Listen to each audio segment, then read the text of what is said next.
student is different. I may need to spend 1 month of cramming just to pass IGCSE mathematics, but it may only take a week for you to get a straight A in that subject. Academic tracking understands these differences, and that's why Team Indonesia supports it. Definitionally, academic tracking is a system where students are put into different classes within a school based on each student's performance in primary and secondary education. Results of past examinations and holistic assessments of intelligence and capabilities are used as the basis. These include, but are not limited to, standardized tests, learning trajectories in class, teacher's opinion, and so on and so forth. And these are constantly evaluated over time to provide opportunities for development. Examples include the advanced placement programs in the US, where high-performing students are put into different classes where they can take more advanced courses, such as Catholics BC. On the other hand, low-achieving students are given less rigorous courses and more personalized attention in order to ensure their basic understanding according to national curriculum. This is an evaluative debate on whether or not the use of academic tracking is beneficial towards the educational experience of primary and secondary education students. Before that, yes? No points? Okay. We have 3 arguments on Team Indonesia. I will explain firstly that academic tracking empowers low-achieving students, and secondly that it maximizes the potential of high-achieving students. Our second speaker will extend our case on how it affects the social dynamics of classrooms. Yes? Why do you think it's acceptable to crush the spirit of a child who fails a test and therefore by your logic is less capable and less intelligent? No, we're not saying that these students are necessarily, for example, they cannot achieve towards high classes. We're saying that because we want to make sure that these people are able to understand their subjects well, and therefore we want to make sure that we divide them into certain categories of intelligence so that they can understand those curriculums according to their capabilities. So in our first substantive, we assert that academic tracking empowers low-achieving students. Low-achieving students face problems within a conventional school settings. Sometimes they might be too lazy, for example, to learn the subjects. Sometimes they may have personal issues that hinder them from learning well. And sometimes they cannot learn effectively because the learning pace is most of the time too fast for them. They need personalized and sometimes extra attention, but the majority of teachers do not want to or have limited time to repeat the materials or focus too much on high-achieving students. There are some teachers who want to help low-achieving students, but they cannot always focus on low-achieving students because they do not want to be criticized for being one-sided to a particular group in their respective class. These adversities led to the lack of basic necessary skills attainment of school graduates. For example, about 70% of adults in Spain, in which there is no tracking system, scored less than 2 out of 5 in OECD's literacy and numeracy assessment in 2012. Why is academic tracking the only way to empower low-achieving students? It is because academic tracking changes the dynamics. From school strategy perspective, the schools can place and instruct teachers who have the required pedagogical skills to teach low-achieving students. From teachers' perspective, the schools they will have greater freedom to tailor their teaching methods to empower low-achieving students, and they have no fear of being accused of being one-sided because the students are relatively on the same page. To contextualize, teachers can give more personalized attention in the forms of personal motivation or inquiring the low-achieving students' obstacles personally. Teachers can tailor their teaching methods in light of the students' needs. For example, there can be more intensive reviews with less course materials coverage and more tutorial time. They can bring more down-to-earth discussions with props, videos, illustrations, and simple terms in the classroom. Teachers can focus on instilling self-discipline and learning habits, as some students underperform because they don't have a clear perspective on how to organize their reading materials and their schedules. These changes will enable low-achieving students to absorb materials better because it aims to make the students feel encouraged by the teachers. It also allows low-achieving students to feel comfortable in asking their teachers and classmates regarding materials that they don't understand. That is why academic tracking is the system that will empower low-achieving students. Would you disagree, sir? If students in high ability classes learn more and better, how will a late bloomer sorted wrongly eventually change stream later on in his life? Sure, if they can, for example, later on succeed in the later years, we say that these students who are previously not excelling well, they can move up the ranks and they show themselves later in high academic tracking where they can succeed. It is about making sure that each person is catered towards their needs and ensure that they all will succeed. On the second argument, we assert that academic tracking maximizes the potential of high-achieving students. When we mix students with varying capability in conventional classrooms. We cannot give the most advanced materials to all students because we fear the low-achieving students would be left behind. The high-achieving students' potential is wasted. Team Indonesia believes that if they can be great, we should not settle just for good. Through academic tracking, however, high-achieving students will be exposed to more advanced courses and more fast-paced teaching methods. To illustrate, if they're currently studying algebra and are interested in mathematics, they could have taken categories A, B, and B, C as part of their elective courses in academic tracking. If students in low track are studying English language and composition, high track can step up their game by taking advanced English literature, such as Shakespeare, Heaney's poems, or Emerson's expository prose. The schools can vary their teaching methods to stimulate intellectual discourses and inventions. Classes can be made in a seminar-like setting. Lecturers will be able to cover more materials because the students can easily absorb them. Materials that would normally be complete within a 2-year study can be condensed into 1 year. Furthermore, the class can cover materials up to what's necessary for college admission preparations, such as SAT or A-level materials. These students can become accustomed to the university-like learning process, minimizing the need of a transition period where they do enter college in the future. They will also be taught on how to make derivatives out of the formulas taught in class to solve extremely advanced problems. This quality is highly sought after by university admission committees, for example, increasing their chances of getting accepted to top-tier colleges in the future. As a case in point, a quarter of Korea's Day 1 high school students enroll in a global leadership program, a special track that emphasizes the research, writing, and analytical skills they will need at top Korea's colleges. The result is apparent. The average SAT scores of these students is 2,203, equivalent to the top 2% of SAT results worldwide. In 2007, 36 graduates were admitted to the prestigious Ivy League schools in the US, and almost all of the 133 students who applied to selective US universities were admitted. In addition, the high-track students will be exposed to a lot of opportunities to conduct research based on their interests that can lead to innovation. As an example, Jack Andrew from North County High School Advanced Placement Program found a method to detect pancreatic cancer when he was 15 years old. This is the result of academic tracking. It maximizes the development of research and critical thinking, which can lead to such breakthroughs. What is the principle that Team Indonesia is defending in this argument? We believe education is an instrument to maximize potential and explore the students' talents. This is essential because students have a limited time span to develop their potentials before their productive and primary learning age expires according to their psychology. That is why education must be effective to allow students to get the most out of themselves. As an example, schools encourage or even require their students to join at least one extracurricular activity. Due to the myriads of benefits aforementioned, it would be very naive for us to ignore the merits of academic tracking. We are very proud to propose.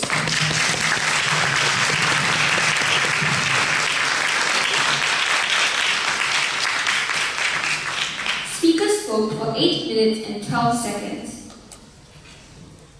I thank the first proposition speaker for her speech. And now to open the case for the opposition, I call upon Arthur Lee.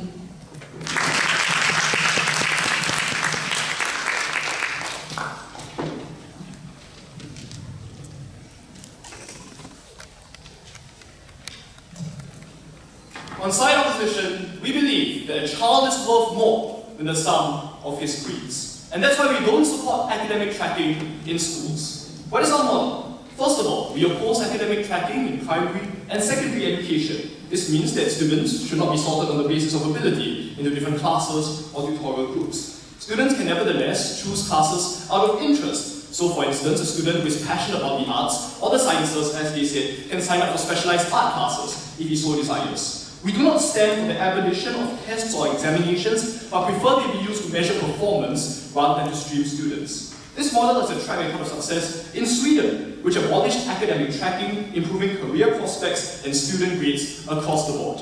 On opposition, we're going to forward 3 arguments. First, that tracking stifles student potential. Secondly, that it entrenches systemic racism and classism. And my second speaker will be talking to you about how it hurts disadvantaged groups. But before that, let's deal with the case by asking 2 questions. First, is their model reasonable? Secondly, do they really help both groups of students? First, on their model. The entire case rests on the assumption that the holistic tests that measure intelligence they talk about will accurately and almost certainly gauge a student's academic future potential.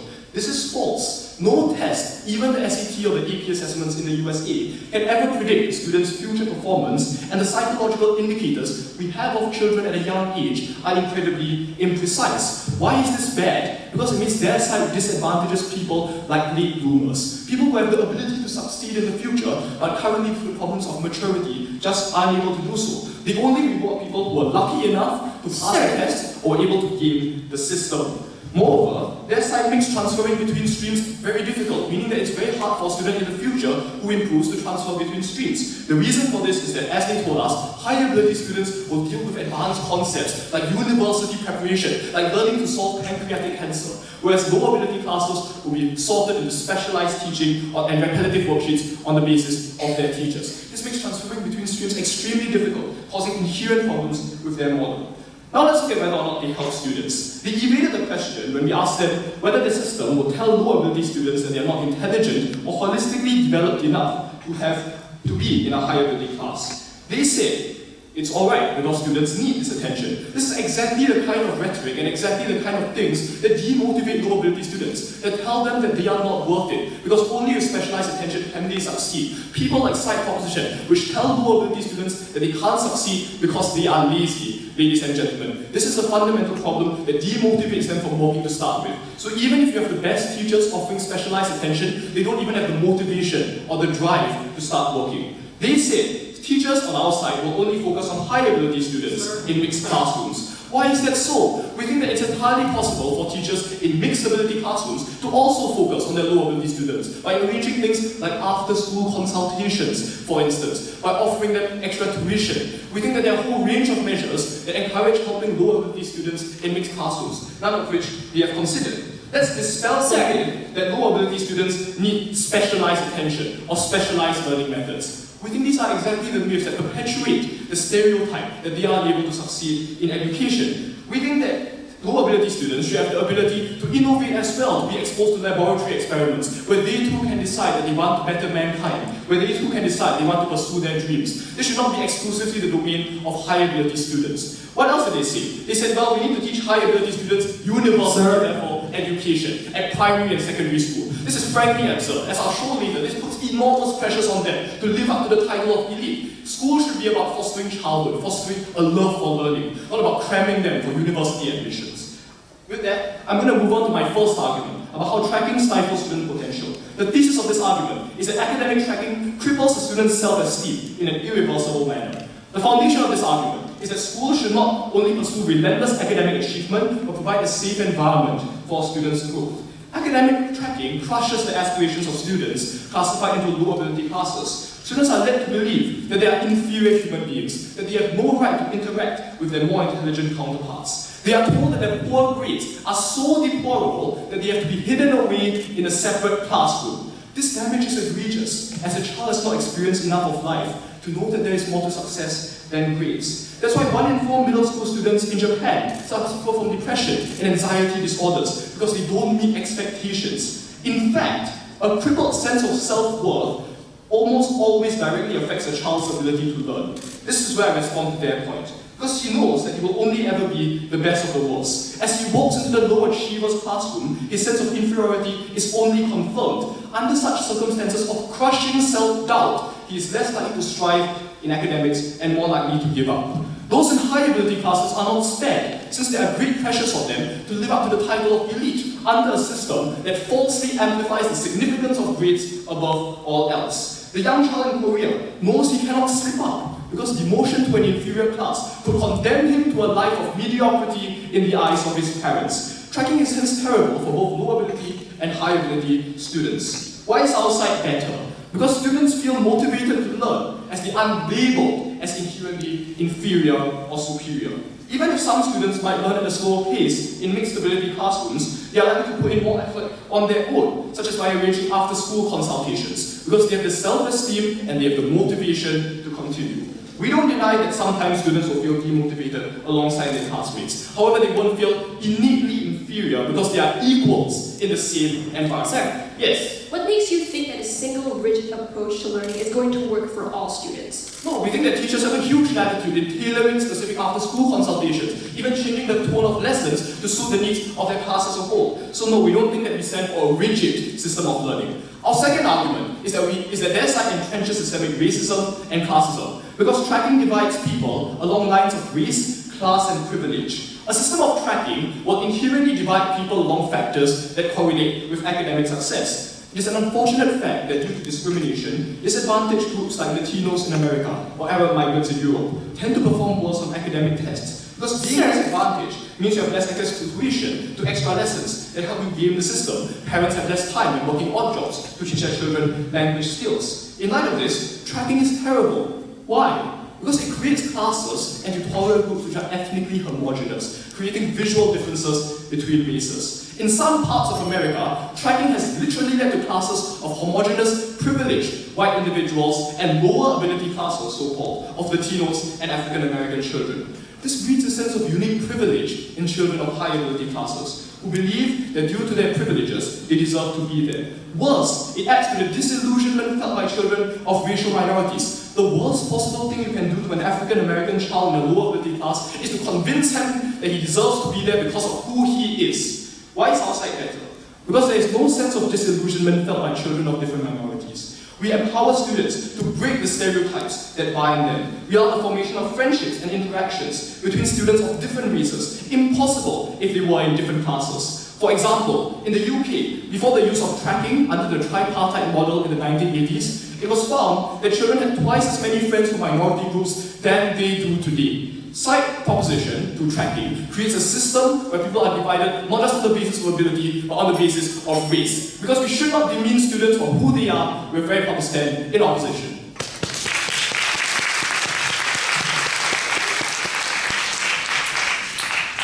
Speaker spoke for 8 minutes and 5 seconds. I thank the first opposition speaker for his speech. And now, to continue the case for the proposition, I call upon Agnes Ventara.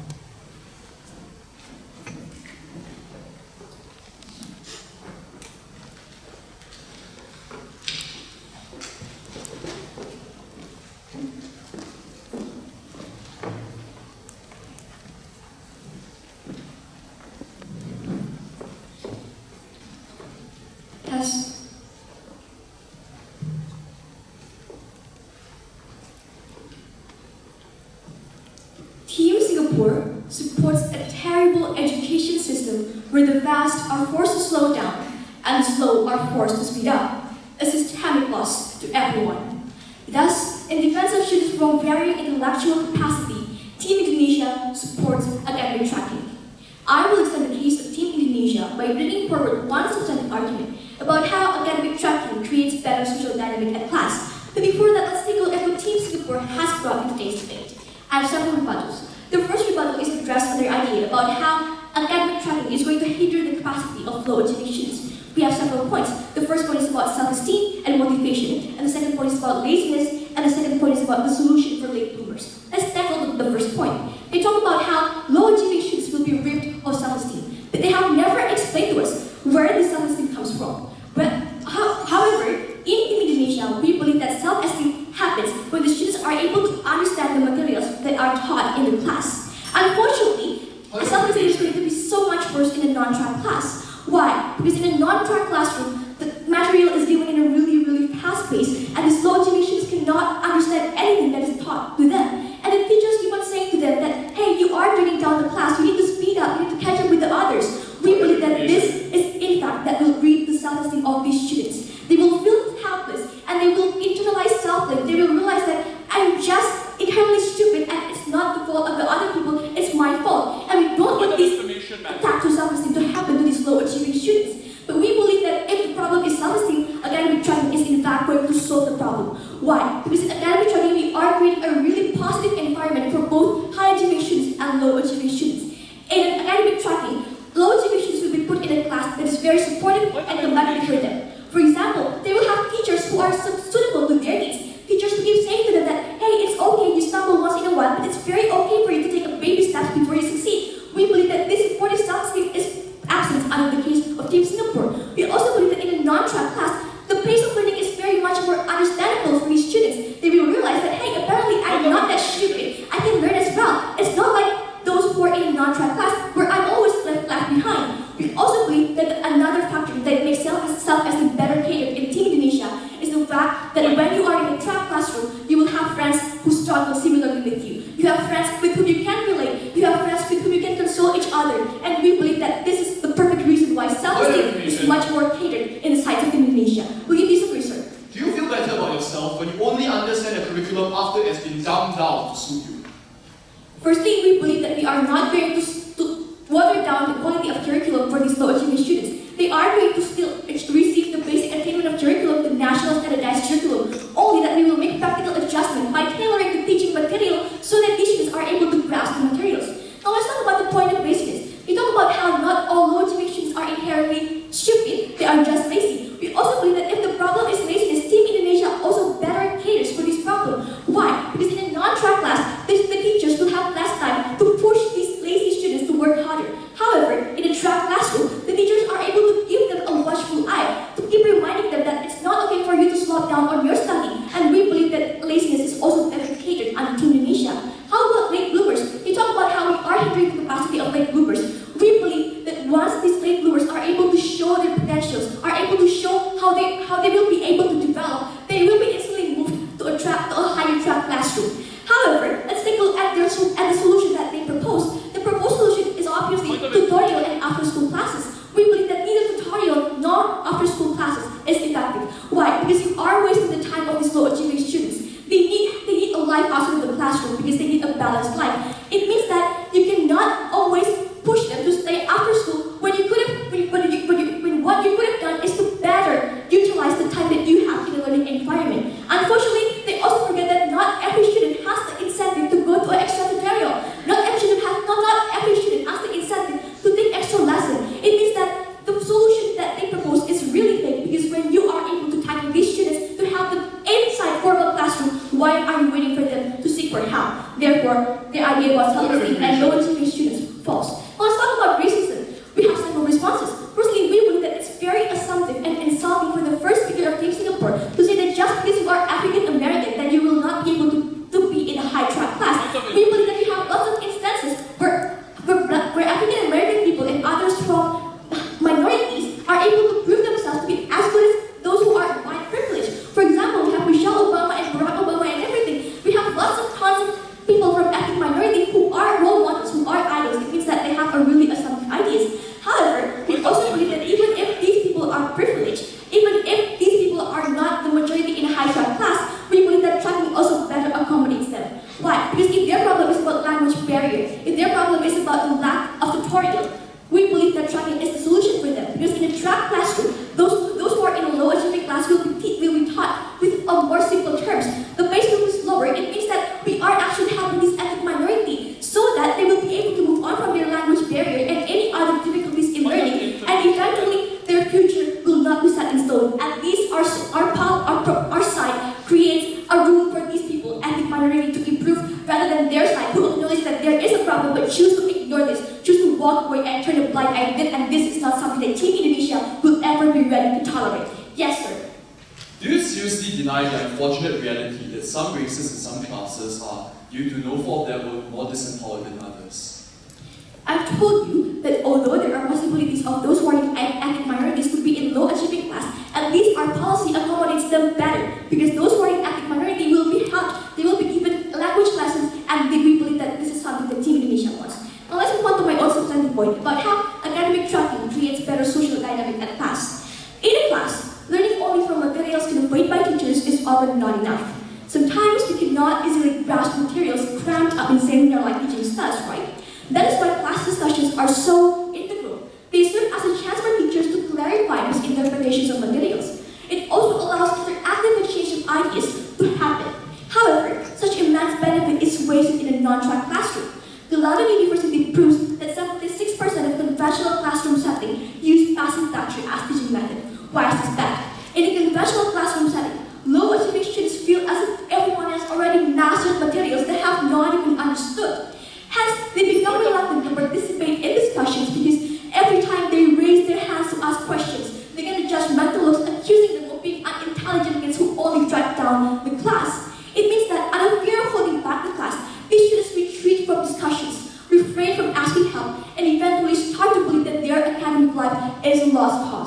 Unfortunately, silence means that we cannot address their learning problem. However, on our side, they will be encouraged to speak up and proactively seek help.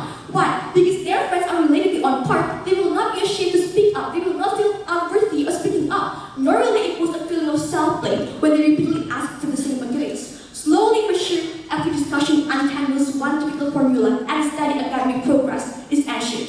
How about high school students? They are children with lots of bright ideas who naturally want to speak up. Unfortunately, a non-track class will push these kids to a corner of passivity. How so? When you are the only smart kid in class, adored by teachers who are always getting straight A's when all the others are getting F's, you are a very easy target of social exclusion. The last thing that you want is to portray yourself as a snobby genius. And that's why low-high achieving students will be dragged down to a corner of passivity in a track classroom. Ladies and gentlemen, we believe that sometimes it is okay for us to grow separately to amplify our own potentials. That's why we will be taken aback if there's even one reason not to track.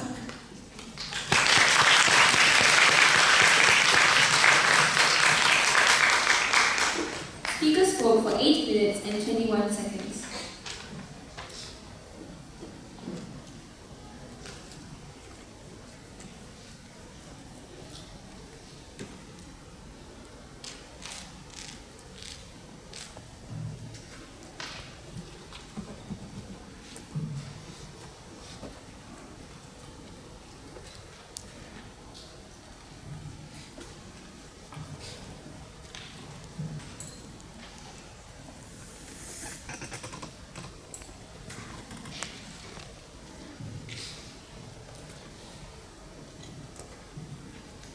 I thank the second proposition speaker for her speech. And now, to continue the case for the opposition, I call upon Brian Yan.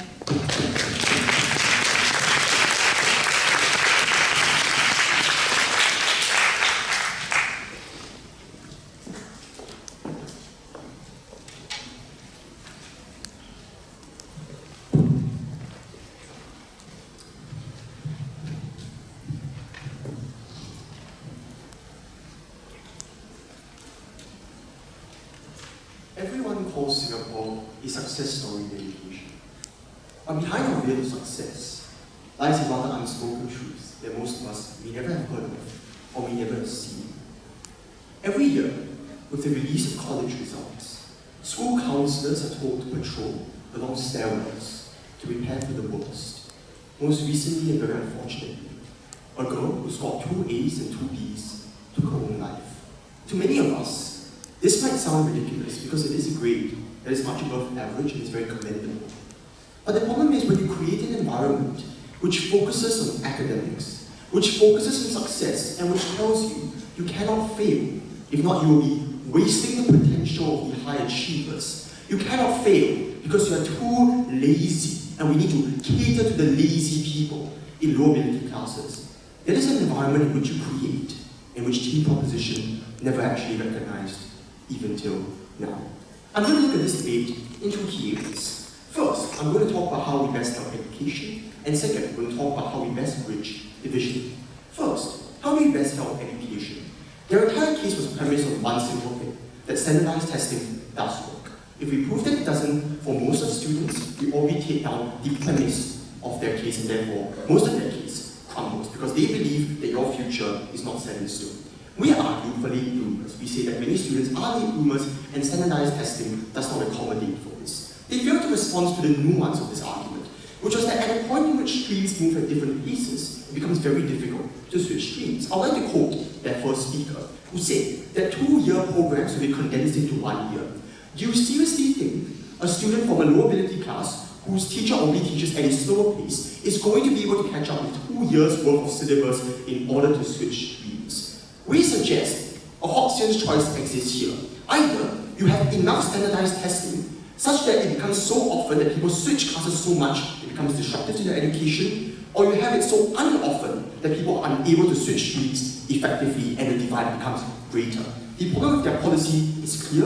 We need to hear a response or else their case crumbles. And more importantly, we argue for the pressures high ability classes do face, but we heard no response from their side. We need to hear this because very often high expectations are a part and are a huge pressure onto students. They said, we want to categorize students into, I quote, certain categories of intelligence. They said, I quote, We don't want to waste the potential of high-achieving students. I quote, some students are just too lazy to be in high-achieving classes.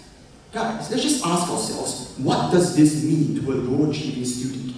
This is a huge blow to his motivation, to a huge blow to his esteem. At the point at which he's told he's the burden of high-ability students, he's the bane of the system. This is what we call the soft bigotry of low expectations. At the point in which everyone, your family, your friends, your teachers, your system, tells you to expect less of yourself, that is when you believe you cannot achieve. We will never allow students to believe that they should be in that spot, that they should be perceived as weaker. We will never let students believe that they are the ones that should be in the low ability classes. We reject this system. They say, we want to make syllabus understandable for students, but yet we don't want to simplify syllabus. Okay, you just can't do this. It doesn't work. You either simplify syllabus to make it understandable, or you don't. If you do, and they do, because they say, I quote, we want to give you baby steps. We just want to teach you the basics. We suggest this does not give students esteem. It tells them that whatever passes they get, or whatever A grades they get in a low ability class, means nothing in the grand scheme of things. That's why they said, ma'am, I will change the test so that you will be able to pass. Listen to how patronizing that is. You will not stand for this. Justify yourself. Low expectations will never exist because once students are able to meet the basic standards, they will be moved to a higher level.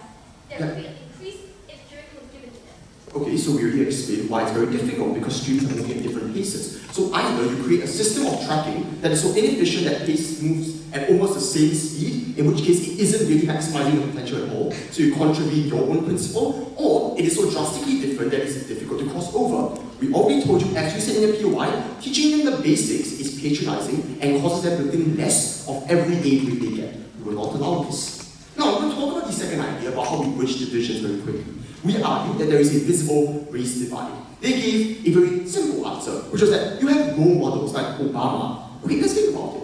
Why do we celebrate Obama as someone who achieved highly in his life? It is because it isn't common. It isn't the norm for someone from this socioeconomic class or this racial class to rise above and to succeed. At the point in which they create this kind of narrative with classes, not classrooms, classes in education, they create this division now and in the future. No, thank you. Second, they said we want class discussions and children will fear to raise their hands. Let's make it very clear. The only reasons children will do so is under their paradigm when grades become something of importance. When teachers tell students, you failing your test means you are lazy, means you are pulling everyone down. In our paradigm, with a mixed ability class, monitoring grades only for performance, not for streaming, we do not believe grades are of equal importance at all. So it does not affect the dynamics of this class. But more importantly, we argue that very often discrimination happens between classes. At the point in which you dehumanize a low ability class, when you tell them, oh, this is the other, these are the lazy people, that is when high ability classes cannot make friends with students from low ability classes. That is when interaction is diminished. They sit at different canteen tables, they study in different classrooms, sometimes even different schools. The environment they create is one of divide, it's one of discrimination, and that is how they ossify class divides. I'm going to further argue that they hurt disadvantaged groups as well. Building on the idea that there exists a divide between different students, which, by the way, they already admitted in the second speaker when they said, we can better accommodate certain racial groups at the point in which we create this system. So, they already admit that there does exist a class divide with low ability students, be it by race or by socioeconomic class. Why is this particularly problematic? The problem is, these unfortunate circumstances are compounded in systems of academic tracking, where teachers, for almost understandable reasons, often want to avoid these low ability classes. And I'll explain to you why. Many schools are understaffed and overworked, so teachers want to avoid low ability classes often, as better classes means better average grades. This often affects their job opportunities, affects the pay they receive. Additionally, we regretfully would like to say that students from low ability classes often are more exposed, perhaps, to certain problems like broken families or drug abuse, which they already admitted in first speaker, so teachers do need to provide this sort of counseling. That's why in inner city New York, there is an exponentially higher rate of teacher-led counseling for students. In fact, it is for these reasons that a group of teachers reviewed to The Guardian this year that how overworked teachers were in their system, and avoiding low ability classes was the only way they could convince themselves to stay in the job. Even with the teachers, we agree that teachers are monolithic, who do want to help lower ability classes. Very often, school administrations do not allow this. At the point in which they want to build their success stories, they're likely to allocate their most experienced teachers to higher ability classes to help them more, and their least experienced teachers to lower ability classes. The problem here is that the system creates and disenfranchises lower ability classes and creates a vicious cycle, at the point in which you give them the least resources and the least experienced teachers, so they'll never be able to empower themselves. We believe in empowerment, we believe in protection. We believe in helping the very vulnerable students that T proposition forgets.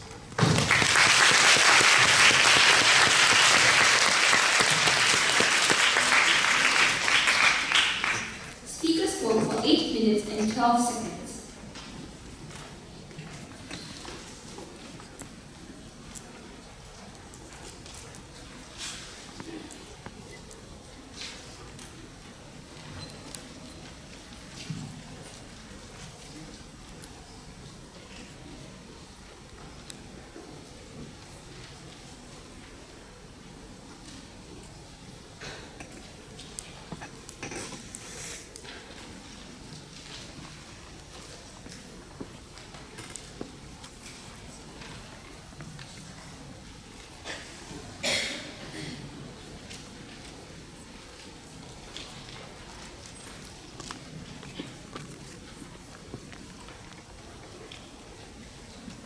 I thank the second opposition speaker for his speech. And now to continue the case for the proposition, I call upon IDN Sidra Prajna.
Team Singapore never denies that students have different needs and capacities, but what they need to understand is that forcing a single, rigid approach to all students with all these differences is not going to work, even with extra classes. Team Indonesia stands for the idea that different approaches are needed to accommodate these different needs and capacity of all students, even if that requires separating them into different tracks. And that's why we're still very proud to stand on Team Proposition. So as third speaker of Team Indonesia, I'm going to address this debate under two main clashes. Firstly, whether or not tracking optimizes the learning of students, both low achieving and high achieving. And secondly, I'm going to talk about other impacts of tracking, particularly towards disadvantaged groups.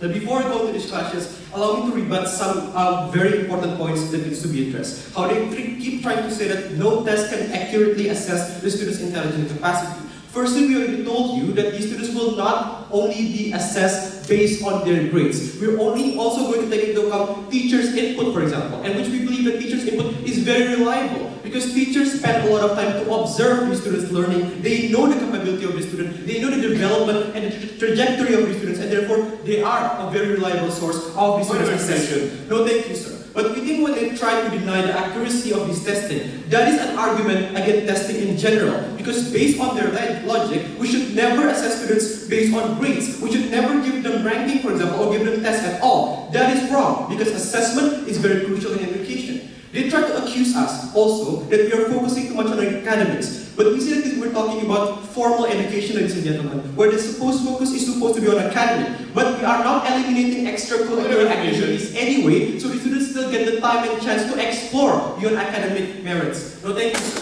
So we think that even if Singapore, we think that these students will still be able to explore merits beyond their academic capacity and explore other things. That's why even if Singapore implements academic tracking, lot of students in the school, for example, can perform and dance really well. That shows to you how even with a system of tracking, other extracurricular activities can still coexist. Now let's go on to another argument that had just arrived from the second speaker of Team Singapore about how we will simply allocate better teachers to the high class and lower teacher to the low track class. We see that this will not happen. Why? Because schools have the interest to maintain the success and achievement of both the high track and the low track. What's the point, for example, of having some few very good achieving students when the rest of the school is actually performing really well? What's the point of having good achievements on the high track but we have a very high dropout rate? That's why we think at school, when they're being assessed, they will take an interest in both the high track and low track. That's why they will still give good teachers as well to the low track system. We told you already that even these from our very first speaker, that these schools are going to give special teachers with very high pedagogical skills that can assist the students. This shows to you how Team Singapore have neglected our system from the very first start. That's why we think that the allocation of teachers would not be unfair, and the second speaker argument has fallen down. Now let's go to the first clash about whether or not tracking optimizes the learning of students. We already characterized to you from the very first start how these low achieving students need a different approach of learning. We cannot teach them the same exact way as their high achieving peers because they have different needs. Their response was only simply give them extra classes so they can learn after school. We think that firstly we responded that not all students have the incentive to go to extra class. But secondly, we think that extra class is not good enough.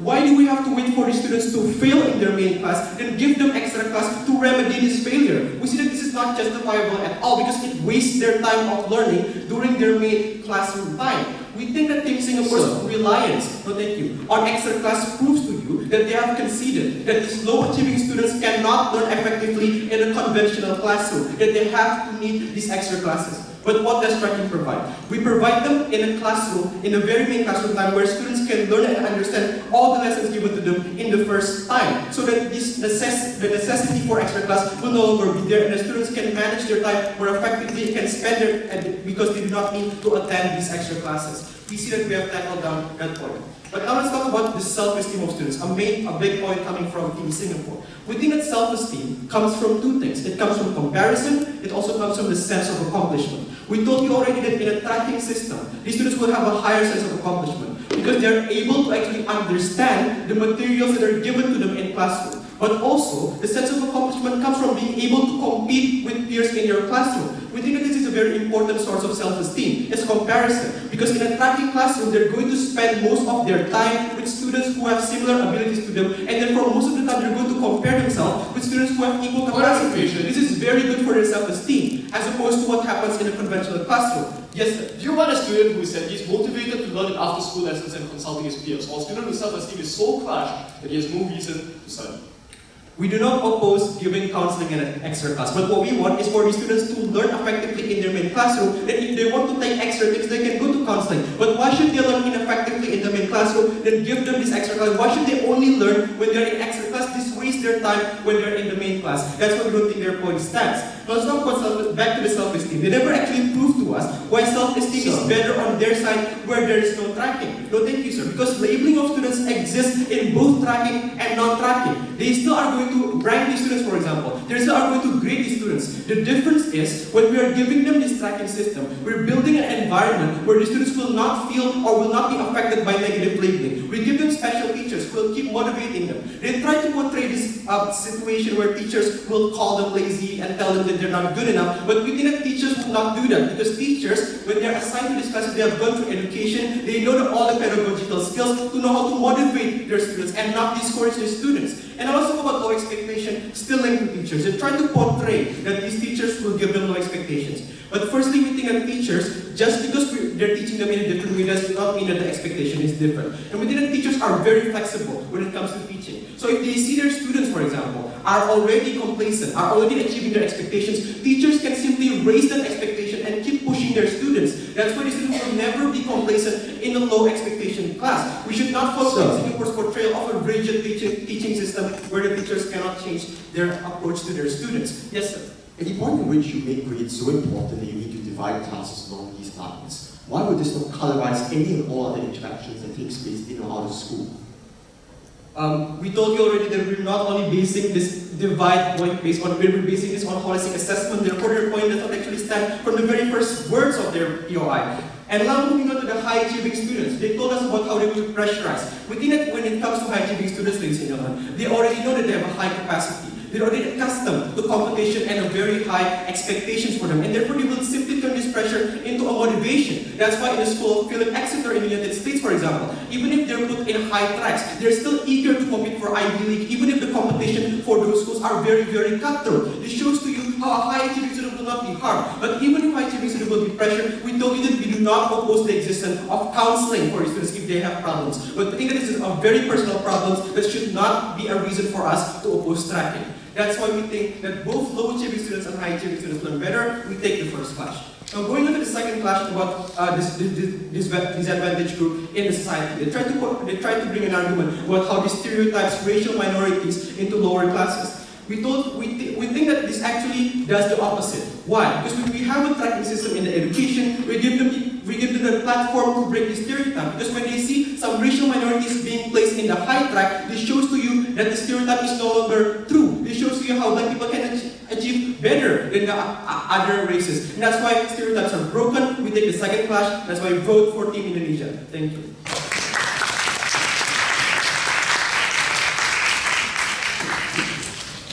Speaker spoke for 8 minutes and 19 seconds.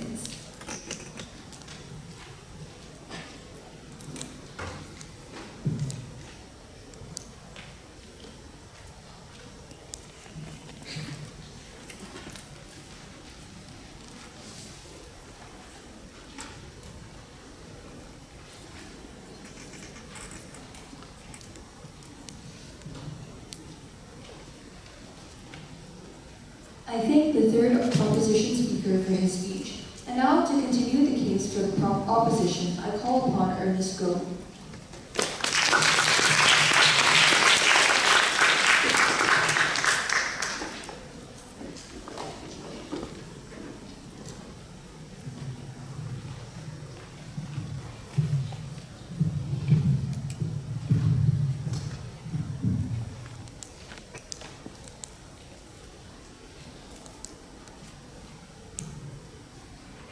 I have two questions. First, does tracking create a safe emotional space for our children? Second, does it even optimize education? First, on the emotional space. I'm going to take them on the highest point.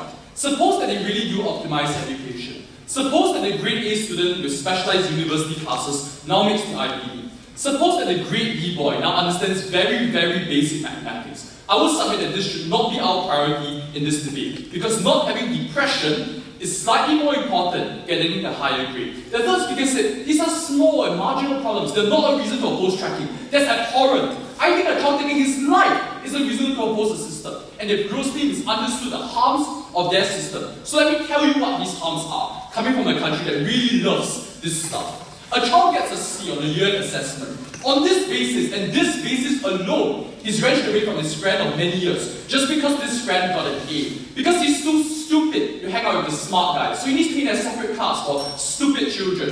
Because he's an embarrassment, so he needs to be housed in the last class on the corridor, so that when school visitors come, they can see only the smart kids and feel impressed at their great success. No thank you. In the grand scheme of things, he's an unworthy, inferior human being. He deserves to be schooled in a separate compound in the same way we used to school black children in separate compounds from white children. And you know what? Speaking of segregation, this seems to me to be incredibly reminiscent of the way we used to segregate races. No thank you. Because they do the exact same thing. Who are the ones most hurt by their policy? The poor, Latinos, African Americans. Yes, there exists Michelle Obama, but I can give you a range of more statistics as to why, for no fault of their own, unfortunately, these people do tend to be disempowered. All of these people already have enough reason to doubt themselves, and we refuse to give them one more to commit suicide. But their response, their first speaker would tell them, it's their fault. They were less intelligent. They were not capable enough. They were too lazy. They have too many personal problems. This is exactly the rhetoric that destroys and breaks the child's spirit. We refuse to stand by that. But we told you further, even if you want to focus exclusively on the brighter students, they're not happy either. They're happy because their grades are so consequential that they can never slip up, or else they will fall into the less worthy class. They're happy because they go for 6 tuition classes per week, and if they screw up, their parents deem them a disappointment. And when they slip up, they are branded failures, and they feel that way too, because they've been conditioned to feel as such. And it is this, we told you, hold on, that drives children to suicide. Lower ability ones because they feel worthless, higher ability ones because they cannot cope with the oppressive weight of expectation. Why is this conscionable, madam? So African Americans might be less intelligent. We help them learn how to be intelligent. We help them provide the skills and the languages so they're comfortable. Are you hearing yourself, madam? We've never said they were less intelligent. We said they structurally tend to be disadvantaged due to social academic factors. If you really want to claim that an African American child is less intelligent, I submit that your team is an unconscionable and heartless side. We don't believe in that rhetoric. And that's exactly what you're telling them. What did we hear? First, we heard, you feel a lot better about yourself when you understand the curriculum. Right. So Team Indonesia says, congratulations, for Latino boy. You understand very, very basic grammar. You can construct a sentence. You now understand the alphabet. Good on you. You passed your first rudimentary test. Come on, guys. Students are not automatons. They know the syllabus has been dumbed down explicitly for that purpose. They will still feel inferior. And you know what the crucial harm of this is? They always feel inferior. Because no matter how well they do on that test, they always feel. It was only because this test was easier for me. So when they say that our side waits until they fail, no we don't, because sometimes they can succeed too. And the crucial comparison in this debate, no thank you, is that sometimes they can feel that they've succeeded on equal terms. On their side, no matter how well they do on inferior terms, they always feel inferior because they think there's someone out there cleverer than I am. There's someone out there who does better than I am. No matter how well I do on this dumbed down test, I will never be as intelligent as he is. So there was the comparison. No thank you. We do not wait until they fail. We enable them to succeed. But we do this analysis further. We said there's no reason why we can't have specialized classes outside of school as well. And yes, a balanced life is important, but let's compare the harms. A child willingly undertakes this extra classes because he feels motivated. They try to say, well, some are lazy, feeding exactly the kind of stereotypes that we've abhorred in this debate. Many, when they feel that they can keep up the syllabus, will try to do so. And that's why many will. And even if they need a balanced life, what's more important is that they don't doubt themselves. Even if they spend a few more hours on studying, they feel that this is something that's substantial and could make a difference. That's a price we'll pay. But eventually, the argument was, well, it's worse if you feel that you're an embarrassment to your class. You don't then raise your hand in school because you're let down. Sir? Let's compare the harms. No. On which side do you feel as if you're let down? It's only when you read so much of your grades as to think that you're an inferior human being on that basis. This is only true on the proposition side when they tell you your grades matter so much that you must be segregated differently. On our side, we can break that perception. Furthermore, proximity is exactly what demystify the clever children, because now you have friends on the soccer field. You see that they sometimes have frailties as well. You do better than them on some tests, they do better than you on some tests. And that's why they don't lionize the clever people as always being better than them because they're out of mind, out of sight. And this is exactly the proximity that we said is better than their side, which isolates people of different ability. So first and foremost, their side destroys the spirit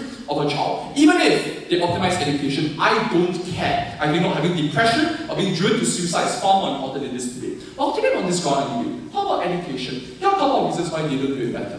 One, because they break the spirit of a child. Sir? We said, at a point, hold on, a child is told that he's so worthless, he gives up. So all the alternatives like how you understand the curriculum better just doesn't work because he feels he's worthless. Even if the curriculum is easier, he doesn't have any motivation to keep up with it. Yes? Students doubt themselves when they can never understand the lessons they're given by the class. What's your alternative? You dumb the lesson down deliberately so he understands. He knows that, come on. Students are not stupid. So even if he understands your dumbed down curriculum, you feel infinitely more worthless. That's our response to you. We said also that high ability students were pressurized inexorably. They don't do better as well because they can't cope with oppressive rates of expectation. No response. Second, we said this test is imprecise and therefore undermines the entire case. We said this is bad for late bloomers. And we've given you structural reasons why they can't change streams. Because they've fallen behind on years of curricula. Because they doubt themselves. Because if they do, they lose their friends, important support structures in an intensely pressurizing environment. They said, well, we have teachers assessment. Right, so one teacher to 30, 60 students who is going to give us an individualized profile, is it? Then we said, well, that's a generic argument against testing, which contradicts all sides principle as well. No, it's not. We apply assessments as general, vague indicators of ability if they're not locked in or their consequences are not eternal. We're quite ready to admit that tests sometimes may go wrong, and that's why we won't have anything consequential out of those tests. They can remain in the same learning environment and take those tests repeatedly so that we gain a more nuanced understanding of their ability. So that just isn't true. No thank you. So consequently, because the assessment is imprecise, they in fact sort the wrong students into the wrong streams, undermining every single thing they told us about different students being learned differently because they don't even understand those differences well, because tests are blunt and imprecise. That's our second response. But our third and final response is this. They fetishize exam performance, but not actual learning.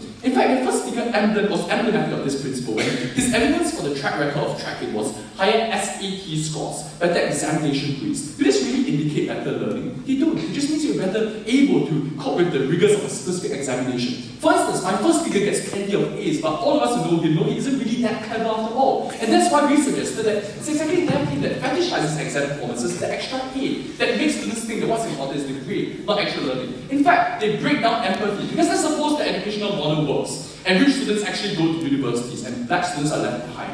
All this creates an echo chambers of privilege, when these people eventually go on to become politicians and know only about the success stories, but never about the people who are left behind. That's unconscionable. We want them to be in the same environment so that they're sensitized with disempowerment and cases of oppression. Therefore, because this is bad for the emotional development of a child, and also does not optimize educational outcomes, I'm so proud to stand on Team Opposition.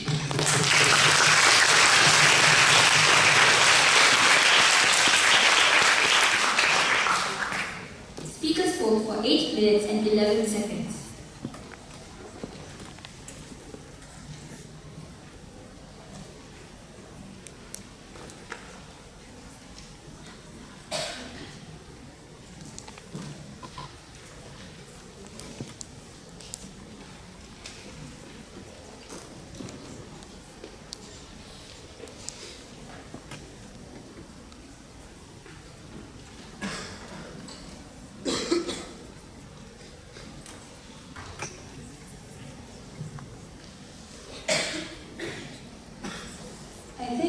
Opposition speaker for his speech. We will now move on to the team's 4-minute concluding reply speeches. The opposition will deliver their reply speech first. There are no points of information during reply speeches. After 3 minutes, the timekeeper will signal once to let the speaker know that they have 1 minute left. After 4 minutes, the timekeeper will signal twice. I now invite the speaker from opposition to deliver the reply speech.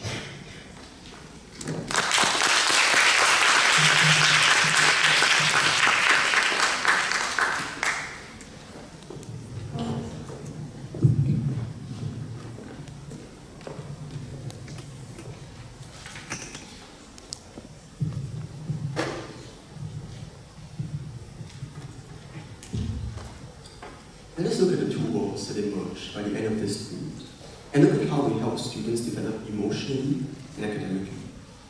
In the world of the proposition, it is a world of stagnance. Children are never able to catch up and move up streams, to switch to the higher streams, from the age of 8. Their future is set in stone. When their counterparts learn 2 years' worth of syllabus in one, they learn basic steps. They learn the basics of every subject and take baby steps towards achieving and crossing a gulf they know they can never cross because it's just too far for them.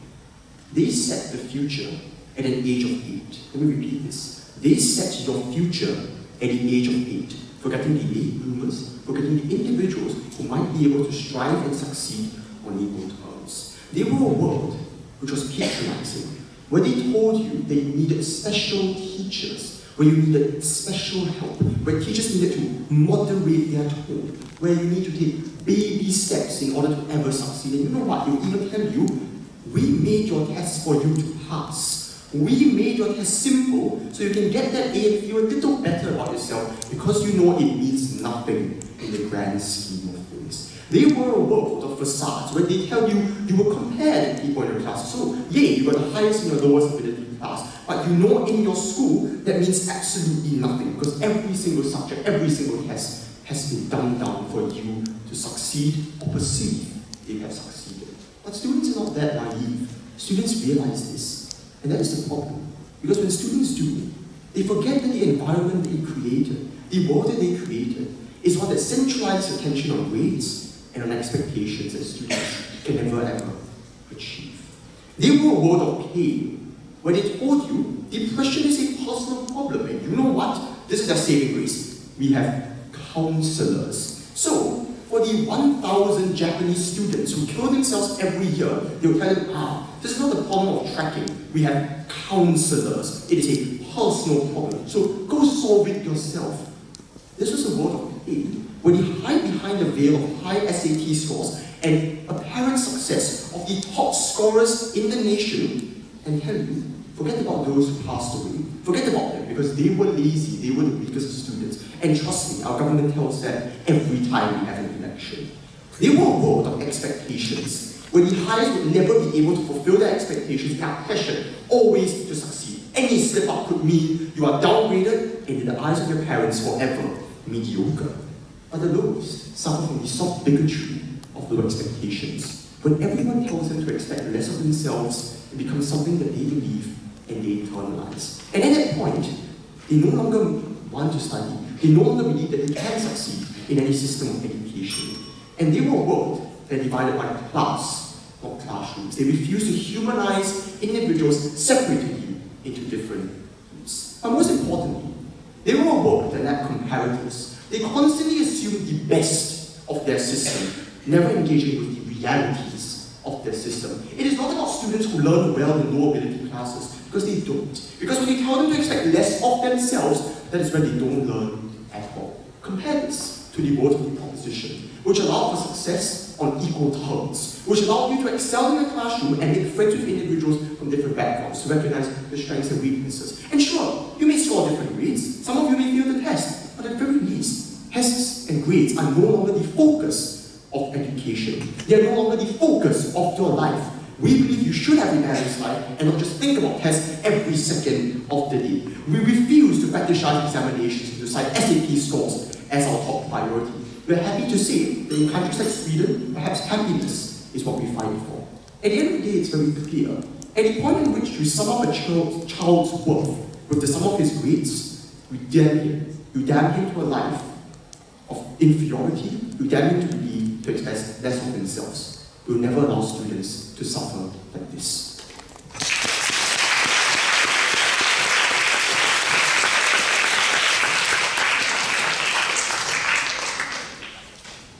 Speakers spoke for 4 minutes and 21 seconds.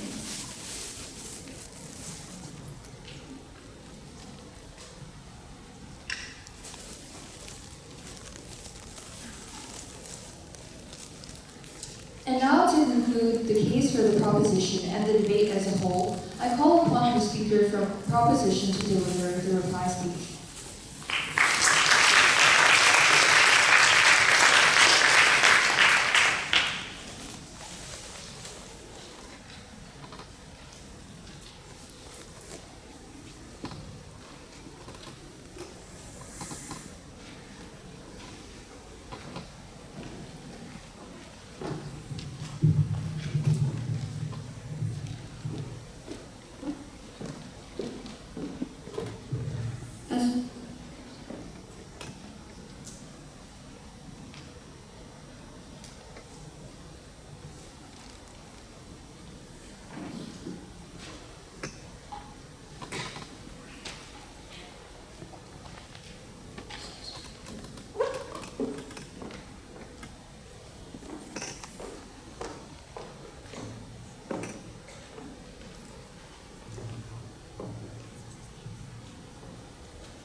Education is always meant to push students to bring the best of their capacity. However, because every student is different, therefore different approach is always needed.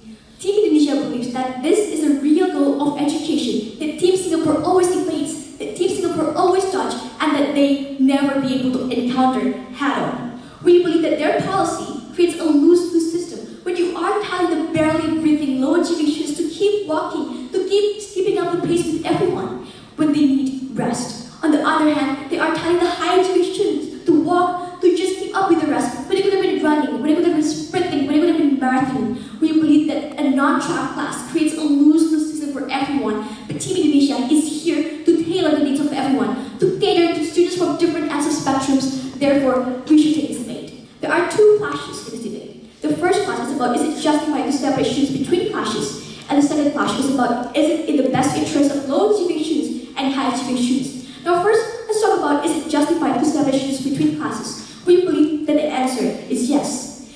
Their team came up with a very technical problem about how we can never judge a person's capacity objectively. However, they talk about how SAT only is never enough to judge a person's capacity, but that it means that they have always misunderstood our point. Because from the very first minute of our Prime Minister's speech, we have proven to you that we are not only relying on SAT, we are actually creating a holistic assessment of all these people. We are taking into account lots of different inputs. For example, their grades, yes, does SAT do matters, but also we also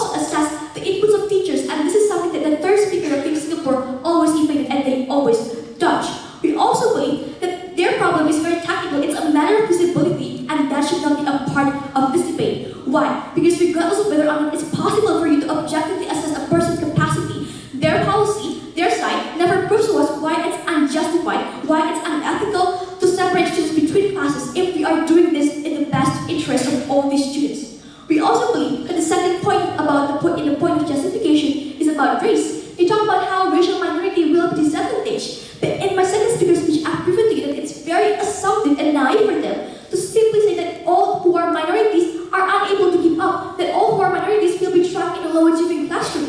That is very assumptive for them. But that again, their case never proves to you why this racial minority will be helped in their educations. But then we have consistently proven to you that at least Team Indonesia is doing something for this racial minority. We acknowledge that there is a problem and we are helping them. Why? Because we put them in a low achieving classes. In the case that they are in the low achieving classes, when they can receive more simpler materials delivered in simpler terms in daily languages. This is the chance for this racial minority to actually develop and improve to make sure that their future is never set in stone. Whereas Team Singapore only wants the future of this racial minority to be set in stone, and this is not acceptable for Team Indonesia. Therefore, they've never proven to us why it's unjustified to separate students when it's in the best interest. Therefore, the clash of justifications goes to Team Indonesia. Now let's move to the second clash, but it's in the best interest of low achieving students and high achieving students. Let's first talk about low achieving students. The third speaker of Team Singapore talks repeatedly about how we are dumbing down the curriculum for these low achieving students, that they can no longer meet the basic skill attainment. But then we have consistently proven to you that we are never going to dumb down the curriculum for them. What we do actually is we maintain the same standard curriculum, but we make practical adjustments. We are making tangible helps for these students to actually cope up with their study. It means that, and the second problem for low achieving students is the idea of self-esteem. Both teams stand for the idea that low achieving students will be empowered, that they will not suffer from low self-esteem, but which need better caters to that. Their side is a team where these low achieving students will be trapped in a non-track classroom where they always score the lowest in every task. Every time the teachers pass the result of a math task, they are always falling behind. As for high achieving students, they never negated to us why it's in the best interest for these high achieving students to develop. Therefore, low achieving and high achieving is at loss at their side. We believe in the real purpose of a diverse education. Therefore, vote for us.